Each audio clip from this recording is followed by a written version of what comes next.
Escuchaba el testimonio de un hombre que dice que al llegar y visitar el lugar de la Odisea, el llegar y estar en ese lugar en donde tantos y tantos cristianos fueron sacrificados por no negar su fe en Jesús, dice que a un grupo de ellos los dejaban entrar antes, arqueólogos, historiadores, para mirar qué podían aprender, para cuando llegaran todos los peregrinos poder compartir las enseñanzas. Y dice que entraron en este lugar donde era la primera vez que él entraba, y se asombraron tanto porque en las paredes, dice, encontraron una escritura. Podemos pensar, si esa gente estaba para salir afuera al Coliseo, para ser sacrificada, para ser lanzada a la muerte, ¿de dónde sacaba algo para escribir? Y dice, eso no estaba escrito con tinta, no usaron plumones, y se estaba escrito con sangre, y todavía se podía leer una sola palabra que nos tenía a todos, sus mentes tenían en común esa palabra. Esa palabra era Maranatha, a punto de salir para ser muertos. Lo que había en su mente, en su corazón, era Cristo viene. Y creo que si eso está en nuestra vida, está en nuestro corazón, hay ciertas cosas que necesitamos entender. Que, hermanos, dice la palabra, la salvación es individual. Cuando Dios venga a levantar su iglesia, cuando toda la profecía se cumpla, porque estamos viendo cómo día a día vemos se va cumpliendo, es algo personal entre nosotros y Dios. Ahí se acaba todo aquello que quizás tú viviste en tu iglesia, con hermanos, actividades, absolutamente todo queda a un lado, y solo es nosotros y Dios. Y me recordaba esta palabra. Creo que es importante meditar en ella, porque podemos entrar y conocer todo lo que va a pasar y tener el conocimiento profundo de todas las profecías, pero si no hay una firmeza en nuestra vida, no sirve nada, solo vamos a adquirir conocimiento. Es muy triste que para este tiempo gente atea, gente que no tiene conocimiento de parte de Dios, que no le sirve, crea más en las profecías dadas por Dios que su propio pueblo. ¿Y sabe por qué le digo? Porque si creyéramos en ellas, se reflejara en nuestra vida. Dice la palabra de Dios, quiero que vayamos y la veamos ahí en Gálatas 3:3, porque creo que todos los que estamos aquí entramos en ese lugar, estamos en ese lugar, hemos estado, o puede ser que el enemigo quiera nuevamente enfrascarnos y meternos en ese lugar. Cuando lo tengan, digan un fuerte amén.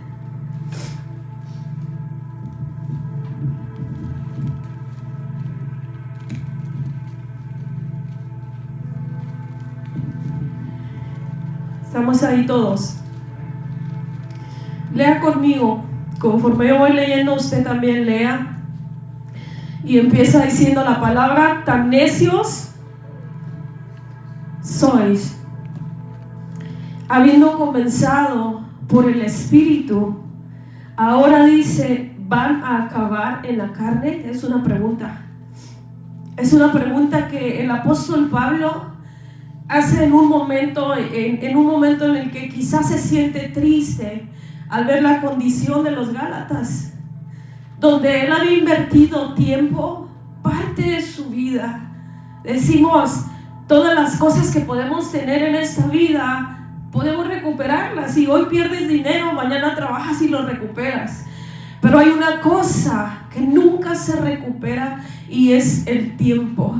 Y el apóstol Pablo había invertido tiempo, había invertido palabra, había invertido ejemplo, había invertido esfuerzo, pero se da cuenta que muchas personas que habían empezado bien, ahora estaban terminando mal.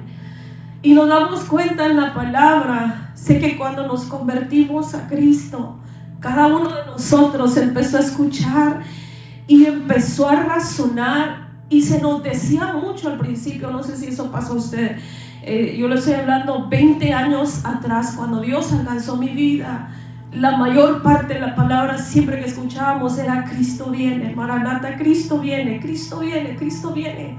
Y eso palpitaba en nuestro corazón y sentíamos, necesito ponerme bien con Dios, necesito esforzarme más porque Cristo viene. Y quizás muchos de nosotros nos íbamos a dormir pensando, la venida del Señor está cerca, y si fuera esta noche, y si hoy viniera, ¿cómo encontraría nuestra vida?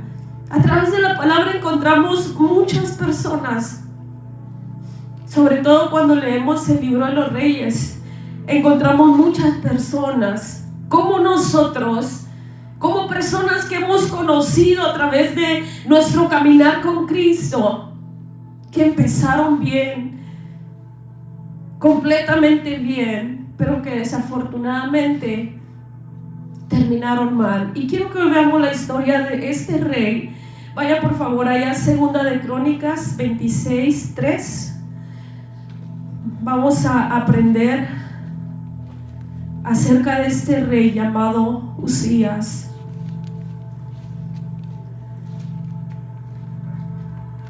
Cuando lo tengan, digan un fuerte amén para que estemos unidos ahí en lo que estamos leyendo. Segunda de Crónicas 26:3.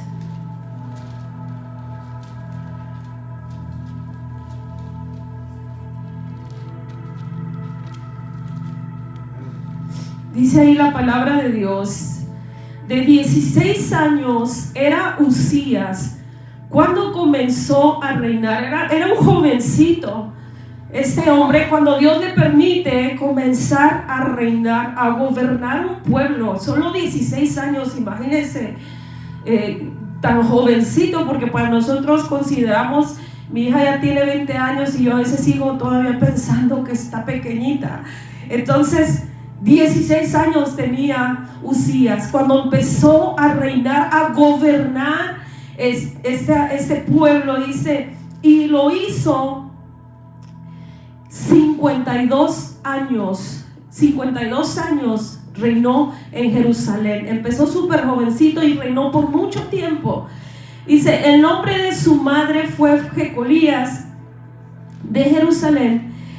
Hizo, en el 4, hizo lo recto. Ese un hombre a los 16 años, pero empezó bien, empezó en el espíritu, empezó haciendo lo recto ante los ojos de Dios, conforme a todas las cosas que había hecho Amasías su padre. Dice que ese muchacho empezó muy bien haciendo las cosas que había hecho su padre. Ahora que hay algo importante, porque dice, y empezó haciendo lo recto, pero no dice en apariencia, porque a veces la gente tiene un concepto de lo que es recto en nuestra vida, y a veces puede pensar, esta persona vive decentemente, esta persona vive bien, pero dice ante los ojos de Dios. O sea, Dios podía verlo y veía rectitud en su corazón a su corta edad.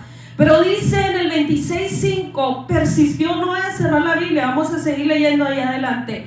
Persistió en buscar a Dios en los días de Zacarías, entendido en visiones. Dios empezó a manifestarse en su vida como lo hace en la nuestra. Cuando rendimos nuestra vida a Cristo, Él empieza a dejar ver los dones en nosotros, a llenarnos de su presencia, a sorprendernos de diferentes maneras. Dice que Él empezó, era entendido en visiones de Dios, y en esos días en que buscó a Dios, Dios le prosperó, porque cuando buscas a Dios, Dios te prospera. ¿Cuántos dicen amén? Dios le prospera, y dice, y salió y peleó. Quiero que ponga atención todo lo que este hombre hizo. Esto, hermano, está mejor que las películas que a veces nosotros vemos, porque vemos la gloria de Dios progresiva en la vida de alguien que le busca. Y se salió y peleó contra los filisteos, y rompió el muro de Gad y el muro de Jamía y el muro de Asdod, y edificó ciudades en Asdod y en la tierra de los filisteos. Es decir, que mientras buscaba a Dios, Dios lo prosperó y Dios le daba victorias.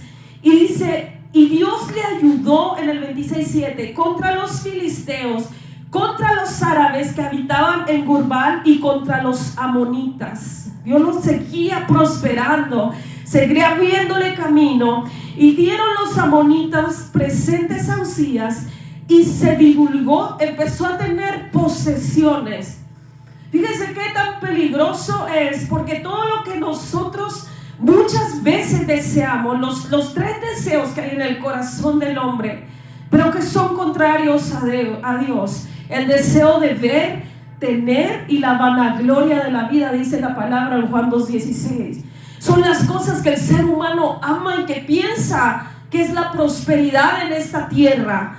Mientras más pueda conocer, mientras más pueda experimentar, mientras más pueda tener, y la vanagloria, ser reconocido, mientras la gente más pueda saber quién soy yo, mientras más pueda jactarme de las cosas que he logrado en esta vida, ese es el éxito.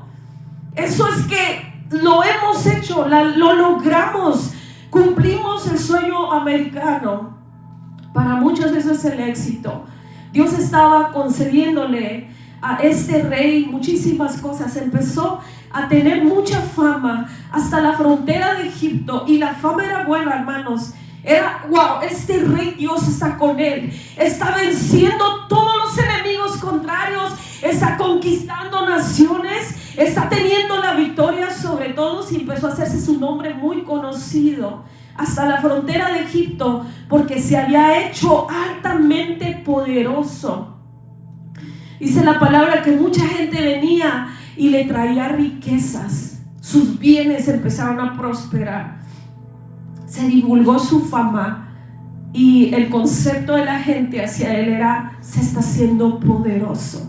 Este muchacho joven tiene riquezas, tiene poder, la gente lo conoce, tiene influencia, tenía absolutamente todo. Y se edificó también, en el 9, edificó también Uzías torres en Jerusalén, junto a la puerta del ángulo, junto a la puerta del valle y junto a las esquinas, y las fortificó. Asimismo edificó torres en el desierto, abrió muchas cisternas. Mire cómo prosperaba este hombre, porque tuvo muchos ganados, así en la Cefela como en Las Vegas, y viñas y labranzas, así en los montes como en los llanos fértiles, porque era amigo de la agricultura. Miren todo lo que está sucediendo con este hombre. Tuvo también Uzías un ejército de guerreros, los cuales salían a la guerra en divisiones de acuerdo con la lista hecha por mano de Jehiel escriba, y Maasías gobernador, y de Hananías, uno de los jefes de los reyes. Todo el número de sus jefes de familia, valientes y esforzados, eran 2,600.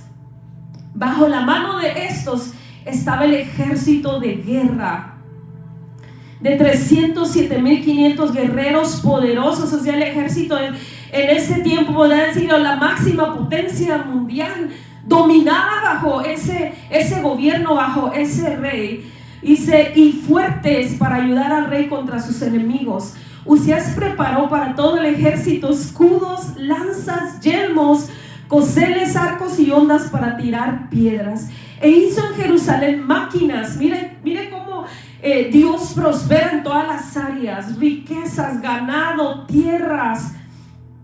Pero aparte de eso le estaba dando ciencia también. Dice: e hizo en Jerusalén máquinas inventadas por ingenieros, para que estuviesen en las torres y en las baluartes, para arrojar saetas y grandes piedras. Y su fama se extendió lejos, porque fue ayudado maravillosamente hasta hacerse poderoso. Era un hombre emprendedor. Hizo cosas que nadie había hecho antes. Y dice: y su fama se extendió muy lejos, porque se hizo muy poderoso. ¿Cuántos de los que están aquí quieren ser ayudados por Dios? ¿Cuántos de los que están aquí quieren ver la mano de Dios prosperando todo lo que usted toca? Amén. Pero mire lo que sucede en el 26:16, y ese es el final de muchos de nosotros. Mucha gente que ha estado dentro de una iglesia, mucha gente que gritaba un día: Cristo viene. Hoy ni siquiera se acuerdan de lo que su vida pudo ser algún día. Dice, más cuando ya era fuerte. Este es el peligro, lo que pasa mucho a los hijos de Dios.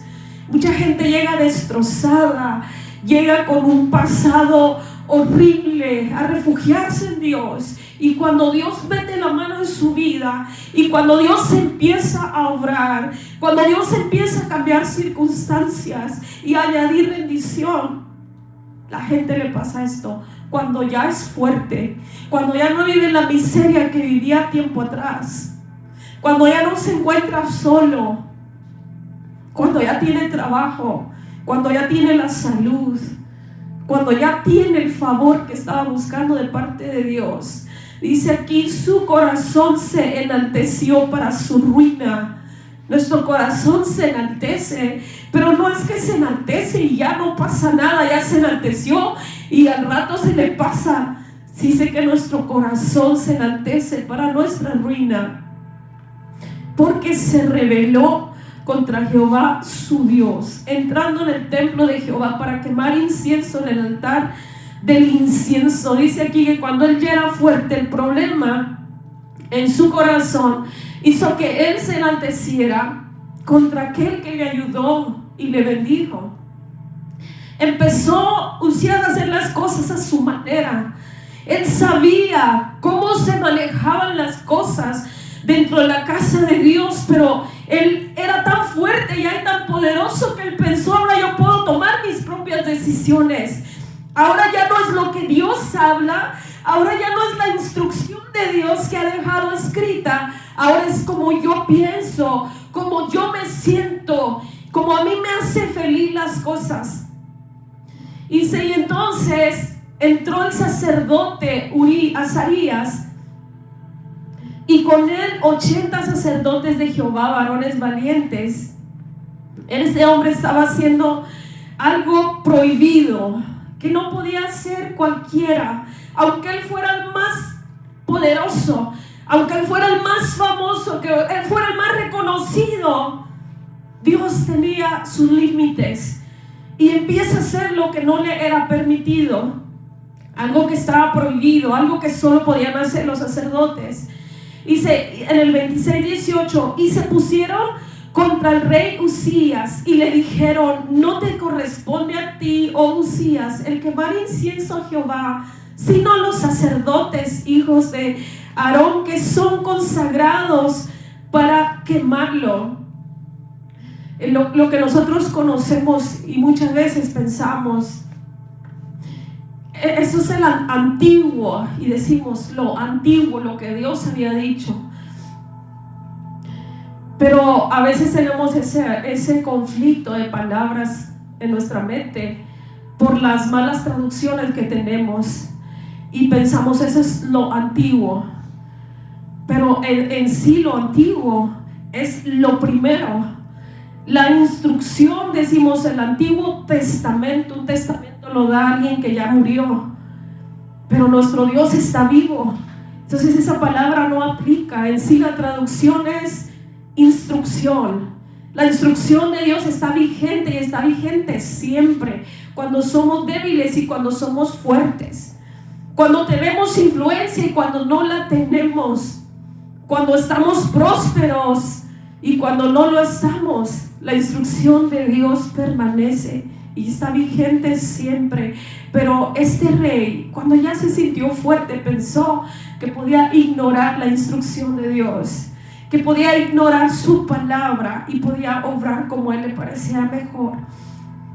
Entonces dice, sal del santuario. Ahí continuamos en el 18. Sal del santuario, porque has prevaricado y no te será para gloria delante de Jehová Dios. Ese hombre no quería ser corregido, y dice que en su ira contra los sacerdotes y por desobedecer a Dios, el grande, el famoso, el poderoso, Dios le envía una lepra que para ese tiempo era algo vergonzoso, devastante, porque esa gente, después de ser abrazado por todos, Después de estar dirigiendo todo, ahora tenía que estar en la oscuridad, rechazado, siendo visto como una persona inmunda y estar declarando su condición todo el tiempo. Esa enfermedad en ese tiempo era una enfermedad incurable. Hasta gente consideraba que era una maldición en su vida. Y dice ahí, entonces Uzías, en el 19, teniendo en la mano un incensario para ofrecer incienso, se llenó de ira. Cuando los sacerdotes empezaron a corregirlo, él se llenó de ira contra los sacerdotes y la lepra le brotó en la frente delante de los sacerdotes en la casa de Jehová, junto al altar de incienso. Y le miró el sumo sacerdote Azarías y todos los sacerdotes, y he aquí que la lepra estaba en su frente, y le hicieron salir apresuradamente de aquel lugar. Y él también se dio prisa a salir porque Jehová lo había herido. Mientras buscó a Dios, mientras estuvo obediente, temeroso, reverente a su instrucción, Dios lo prosperó en todo. Un hombre, hermanos, que empezó muy bien, pero que terminó demasiado mal. Dice aquí tan claro, Dios lo había herido. Hay gente que ha terminado mal y piensa, es el diablo, es Satanás, me ha arrastrado, pero a veces es el mismo Dios corrigiendo nuestra vida. Y la pregunta es, ¿tendremos de plano que pasar por situaciones así para poder volver los ojos a Dios? Para poder volver la humildad en nuestro corazón. Por eso nos preguntamos muchas veces, ¿por qué Dios no me da como le da al otro? ¿Por qué Dios no hace conmigo como hace con el otro? Pero Dios conoce nuestro corazón. Y muchas veces las cosas que pedimos son para nuestra ruina, porque no todos están preparados para recibir la bendición. Hay gente a quien Dios saca del anonimato y lo lleva a la exaltación, y su corazón sigue recto delante de Dios. Sigue pensando que necesita a Dios. Hay otros que dicen, ya me hice fuerte, ya no te necesito tanto, y hacen a un lado a Dios hasta que vuelven a estar nuevamente en el piso. Empiezan a buscar a Dios. Dice entonces en el 21, así el rey Uzías fue leproso, y esa es la desgracia más grande, hasta el día de su muerte. No es ni siquiera que Jehová lo hirió, este hombre se arrepintió y su final fue bueno. Ese hombre que empezó también, dice, terminó leproso. Hasta el día de su muerte habitó leproso. Escuche esto. El rey que habitaba en el palacio, que tenía sobreabundancia de todo, dice, terminó en una casa apartada, por lo cual fue excluido de la casa de Dios. Y Jotam, su hijo, tuvo cargo de la casa real, gobernando al pueblo en la tierra. El Dios que lo había ayudado, el Dios que lo había bendecido, ahora lo había herido. Y creo pensar, porque eso pasa también en nuestros días. Estamos sirviendo a Dios, pegados a Dios, y Dios nos está prosperando, y de pronto nos desviamos, y la bendición de Dios deja de perseguirnos, porque nosotros no perseguimos la bendición. Cuando usted es obediente, fiel a Dios, la bendición lo persigue a usted. Nos apartamos de Dios y la bendición se aparta de nosotros, deja de perseguirnos. Y cuando estamos en la desgracia, somos capaces de alzar nuestros ojos. No sé si eso pasó con él, y decir, me abandonaste, me heriste, te serví tantos años y ahora estoy en desgracia. Pero somos nosotros mismos los que hemos buscado ser heridos. Un hombre que leemos con un gran futuro, que hubiera podido ser recordado. El día de hoy pudiéramos estar hablando de él como un hombre fiel a Dios, fiel a su palabra. ¿De qué sirve una vida en la que tú puedes experimentar 1000 cosas buenas? Una vida en la que tú puedes vivir de recuerdos viejos, cuando Dios me usaba estaba, cuando yo le servía, cuando yo hacía, cuando Dios se manifestaba, cuando estaba enamorada, apasionada por Dios. ¿De qué sirve si solo es un recuerdo vano? Que el día de tu muerte pocos van a recordar, porque lo que terminamos, hermanos, es lo que le queda grabado a la gente, no importa cómo tú empezaste. En el 26-22 dice: los demás hechos de Uzías, primeros y postreros, fueron escritos por el profeta Isaías, hijo de Amós, y durmió Uzías con sus padres, y los sepultaron con sus padres en el campo de los sepulcros reales, porque dijeron, escuche esto, el recuerdo que quedó en la mente de todas aquellas personas que lo vieron en gloria, que lo vieron con poder, que lo vieron con fama, que quizás algún día llegaron a admirarlo y a decir: quisiera ser como él sí lo tiene todo. Dice aquí la palabra: porque dijeron. Sus últimas palabras para este rey leproso es: su final quedó guardado en la mente de todos. Y vemos a través de la palabra muchos personajes así. Por ejemplo, encontramos a Salomón, que a veces como cristianos ponemos ciertos ejemplos y te gusta recordar su inicio, pero no te gusta recordar su final. Un hombre sabio, que su sabiduría era admirada aún por reyes, llegaban a él para escucharlo. La sabiduría que Dios había dado a su vida, Dios le da la oportunidad de construir el tiempo, y en sus días de gloria debe haberse sentido muy feliz. Pero dice la palabra: igual prosperado con riquezas, y terminó haciendo templos para los ídolos. Tuvo un buen inicio, pero tuvo un mal final. Encontramos también a Sansón, anunciada su llegada por un ángel, un niño milagro que había sido creado para traer libertad, para traer salvación, pero terminó siendo esclavo de sus pecados. El libertador terminó esclavizado.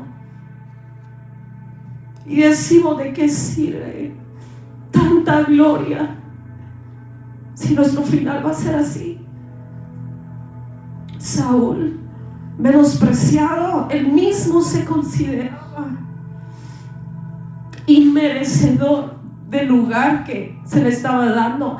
Él dice: yo, ¿estás seguro que soy yo? Soy de la tribu más pequeña, poco reconocida. ¿Yo qué tengo para que pueda yo ser el que empiece a gobernar este pueblo? Porque estaba bajo la teocracia. Era que pasaba de Dios gobernarlos a que Saúl empezara a gobernarlos, y él se sentía tan poca cosa.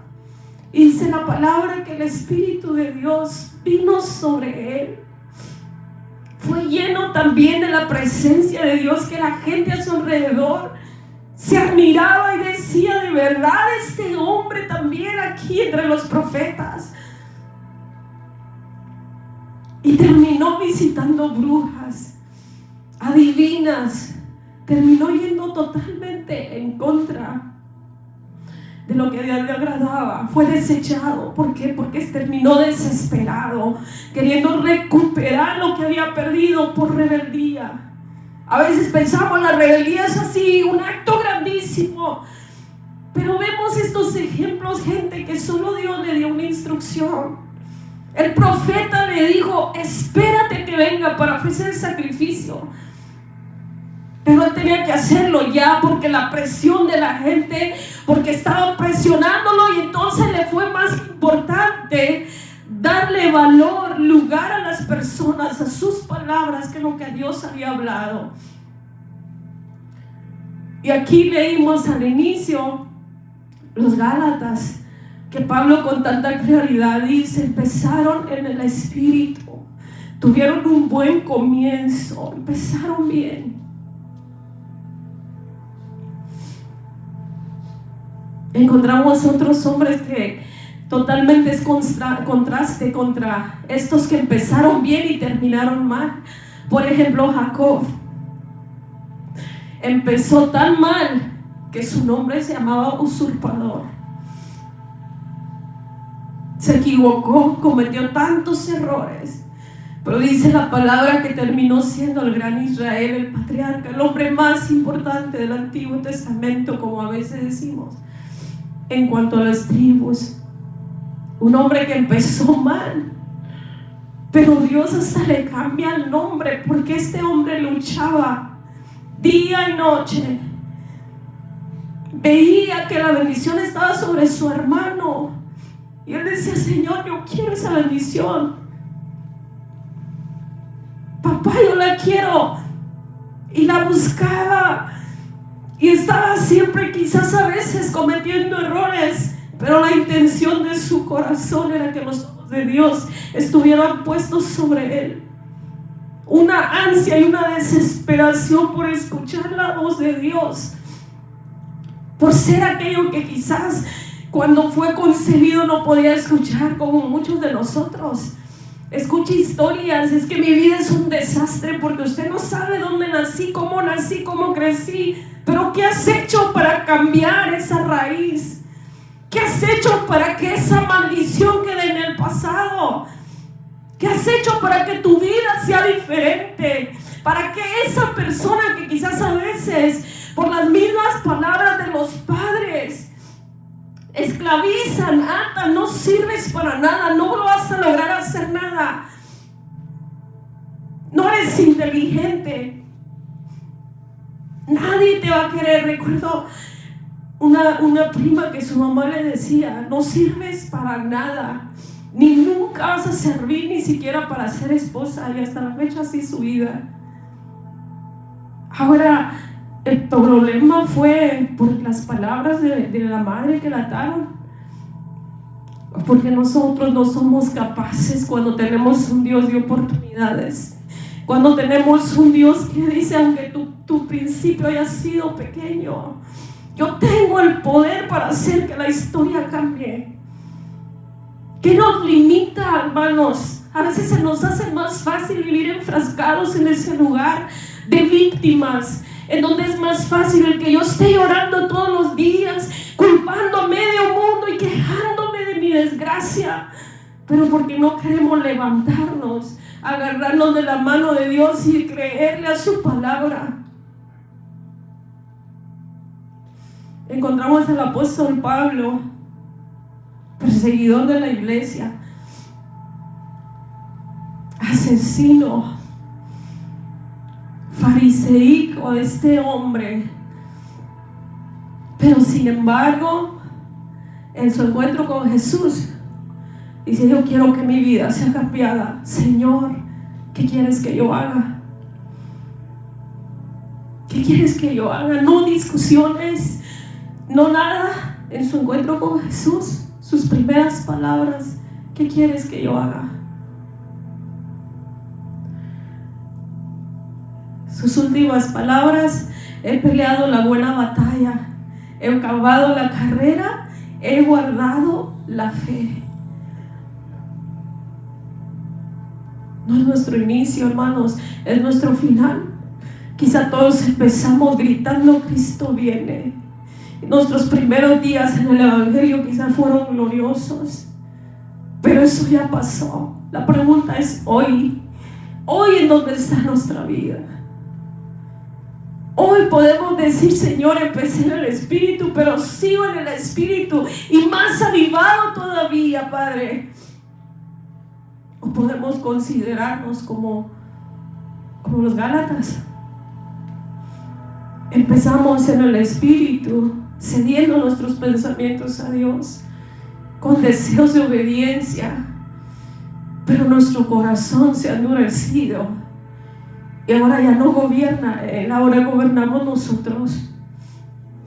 Hay otro grupo de gente que empezó bien y terminó bien, porque si usted empezó bien, no puede decir: si yo empecé bien, voy a terminar mal. Si empecé mal, voy a terminar bien. Hay gente que empezó bien y terminó bien, como Daniel. sea, Dios nos deja en la palabra ejemplos acerca de todos. Gente que empezó bien, pero que se mantuvo hasta el final, que fue capaz de decirle creo a Dios. Gente como José, que aunque tuvo tantas dificultades, tanto sufrimiento, porque a veces pensamos, mis situaciones difíciles me justifican para ahora encontrarme en esa situación. Pero cuando vemos su vida, nos damos cuenta que él atravesó situaciones en las que pudo pensar es injusto. Por honrar a Dios, por obedecerlo, estoy en una cárcel. Por la envidia de otros, estoy de esclavo. Pero él permaneció firme, honrando a Dios. La pregunta de hoy, hermanos, es: ¿dónde está nuestro corazón el día de hoy? ¿Seguimos como al inicio? ¿Seguimos avivados? ¿Seguimos en el Espíritu? ¿Seguimos gritando, Maranata, Cristo viene? ¿Dónde está la iglesia que decía, Señor, ven ya? ¿Estamos preparados? ¿Dónde está la iglesia? Porque ahora la iglesia de Cristo vive en temor, que la muerte le llegue de repente, porque sabe que su vida no está alineada a la voluntad de Dios, porque vive un día en el pecado y otro día en el templo, porque un pie está dentro y otro pie está afuera, porque no nos hemos determinado a decir, Señor, voy a caminar aquí y voy a seguirte y voy a servirte hasta el último día de mi vida. Señor, esta decisión que he tomado, nadie me hace volver atrás. Papá, hay circunstancias difíciles, pero yo he creído en ti. Yo he creído en tu palabra. Y al contrario, cada día voy a esforzarme por ir limando las cosas que sobran en mi vida, las cosas que estorban para agradarte. La palabra de Dios en Mateo 24:13 dice: el que persevere hasta el fin. El que persevere hasta el fin, este será salvo. Y qué tremendo que diga esta palabra respecto a la salvación, porque muchos toman a la ligera la salvación. Por eso hoy Satanás ha levantado tantas cosas.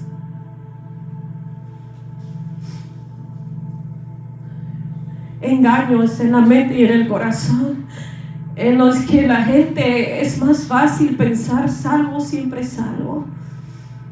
Es más fácil pensar, porque estoy dentro de una iglesia, estoy haciendo la voluntad de Dios. Porque estoy dentro de una iglesia, tengo salvación. Porque mis padres sirven a Dios, yo soy salvo. Y se toman tan a la ligera y no estamos preparados. Decimos Cristo viene, a veces por costumbre, pero ¿cuántos de nosotros pudiéramos hoy decir, Señor, yo empecé bien y hasta el día de hoy permanezco bien y estoy mucho mejor, papá? Esa es una decepción tan grande que yo me llevé cuando llegué a los caminos de Cristo. Al llegar, preguntar a la gente, ¿cuánto tiempo llevas en el Evangelio? 10 años, 15 años. Y quería estar cerca de ellos porque decía, quiero aprender. Esta gente con tantos años en la iglesia ya debe estar bien cerca de Dios. Conoce la escritura al fondo, y hay gente que tiene 20 años en la iglesia, 15 años en la iglesia y no conoce la palabra. Más que algunos versículos que de repente por ahí oye o los que le convienen. Pero nunca se atreven todos los días de su vida a ser parte de su vida, escudriñar la palabra de Dios. Hay gente que no ora. Víctor me decía, pastora, quiero levantar también servicio de oración por la tarde. Cambiemos el servicio, no tan temprano, a las 6, ¿por qué no a las 7? Y de igual manera es las mismas personas las que llegan. También a las 7 de la tarde hay disposición, hay un lugar. Pensaba yo antes en la religión tradicional, qué bonito es llegar a una iglesia que siempre está abierta y que a cualquier hora del día que tú tengas deseos de estar en la presencia de Dios, un tiempo a solas, meditar, orar, puedes llegar a ese lugar y puedes entrar y sentarte ahí y hablar con Dios. Y hay gente que navega porque tiene espacios limitados, porque no puede llegar a la casa de Dios. Y ese lugar está a toda la disposición, hermanos. Cualquier tiempo para venir a orar, cualquier tiempo para llegar, sentarse, si en su casa no puede hacerlo, no tiene paz, no tiene tranquilidad, no encuentra un lugar donde pueda encerrarse solas con Dios. Aquí está. Pero hay otras prioridades.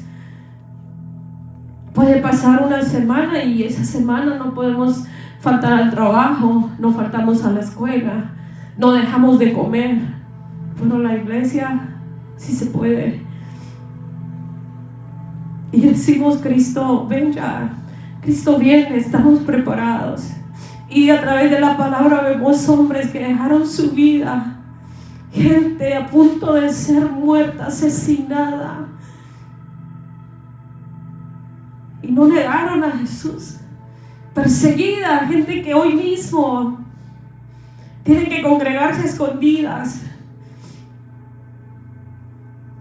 lugares secretos por la persecución que hay, y nosotros gozando de la libertad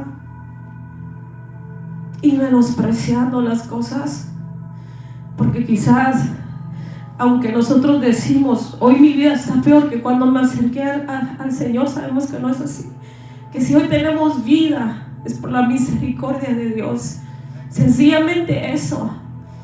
Porque quizás de la manera que vivíamos, nuestros años iban a ser acortados por estar viviendo dentro del pecado. Estábamos a merced del diablo y en cualquier momento iba a acabar con nosotros. Y hoy tenemos vida. Hoy tenemos salud. Hoy aquí quizás hay personas que no pueden estar porque están enfermas, pero usted y yo tenemos salud. ¿Qué nos impide buscar a Dios? ¿Qué nos impide continuar? ¿Qué es lo que ha pasado? Hoy será también, como la situación decía, será la condición de nuestro corazón la que nos detiene. Para hoy no poder decir: Señor, empecé bien y sigo bien. Más afirmado, más entregado, más comprometido a su causa. La palabra de Dios nos enseña, hermanos, que no podemos vivir de glorias pasadas. Cuando se manifestaba, cuando sucedía, cuando en aquella iglesia pasaba, pero la iglesia es usted y somos yo. Y el avivamiento empieza en nosotros. Empieza en nosotros. Quisiéramos que fuera de otra manera, pero tú, ¿qué estás haciendo? Tú que estás avivado, ¿qué estás haciendo? Tú que hoy tienes fuerzas, ¿qué estás haciendo? Yo creo que Usías podía haber dicho: terminé leproso porque Dios no se midió en todo lo que me dio. Quizá otra persona como él, que Dios haya usado para su honra y su gloria y terminó bien, fue capaz de expresar: gracias, Señor, porque no merecía tanto. Quizás Saúl puede decir: no estaba preparado. Quizás otra persona puede decir: era tan pequeño lo que Dios le había pedido. Quizás Sansón es que se escudaba, quizás diciendo: es que el hombre, tantos deseos sexuales ilícitos, porque el hombre Dios lo hizo. ¿Y qué le pudiera decir Daniel? Dios nos ha dado dominio. Y si vives esclavo de tus pasiones, es porque el Espíritu Santo no está en ti. Es porque estás viviendo en la carne y no en el Espíritu, porque eso es lo que alimentas todos los días, por eso de eso eres esclavo. Salomón: Señor, las mujeres fueron las responsables, las que me apartaron de ti. Si no hubieran estado, si las hubieras quitado de mi vida, no hubiera terminado así, adorando ídolos. La cosa, hermanos, es que Dios a cada uno de nosotros, dice su palabra, nos ha dado el poder para vencer. Cada uno de nosotros día a día enfrentamos las mismas luchas, enfrentamos desánimos. Cada uno de nosotros. La pregunta es: ¿por qué nuestra vida no está como debería estar? Mire, Zacarías 4:6 dice: entonces respondió y me habló diciendo, esta es palabra de Jehová a Zorobabel. Digan esta mañana: esta es palabra de Dios a mi vida. Pongan su mano en el corazón y digan: esta es palabra de Dios a mi vida. No es con ejército. El permanecer bien no es con ejército. No es con fuerza. No depende de nuestra fuerza. No depende de cuánto nosotros podemos poner de nuestra parte para hacerlo, sino cuánto estamos cediendo al gobierno a Dios. Dice: sino con su espíritu. Así ha dicho Jehová de los ejércitos. No es con tus fuerzas, no es con tu fuerza de voluntad, no es con ejército, dice aquí la palabra, sino necesitas asegurarte que el Espíritu Santo está gobernando tu vida, que día a día buscas alimentarlo para que se haga fuerte en ti. Y entonces puedas caminar como Dios quiere que camines. Y entonces puedas vivir como Dios quiere que vivas. Es triste que la percepción de la gente del mundo hacia el cristiano es esa. Ahorita anda avivado, ahorita anda glorificando, ahorita que Dios vive, y al rato ya anda nuevamente en el pecado. Al rato ya está nuevamente en el alcohol, al rato ya está nuevamente en la droga. Qué triste que el pueblo que no conoce a Dios se expresa así de nosotros. Es leproso. Dios nos da la oportunidad de cambiar nuestro rumbo, hermanos. Dios nos da la oportunidad, aun si empezamos mal, aun si las condiciones no eran las mejores, aun si no tuvimos padres que nos enseñaran el camino del Señor, el temor de Dios. Dios nos da hoy la oportunidad de cambiar el rumbo, de decidir cómo vamos a terminar.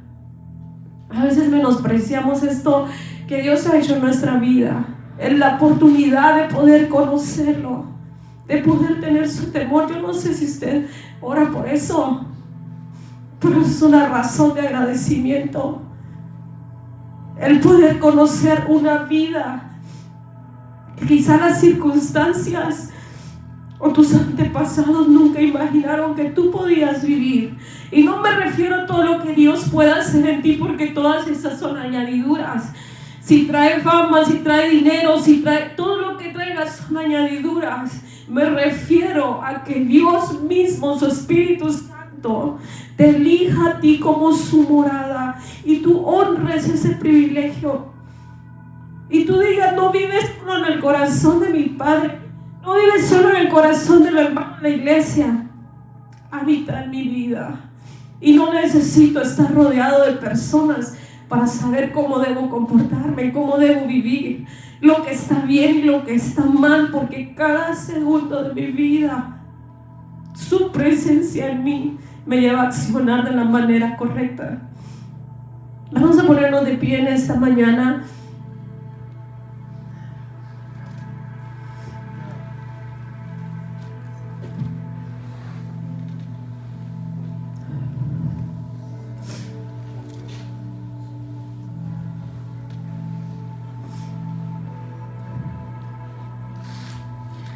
Vamos a cerrar nuestros ojos un momento.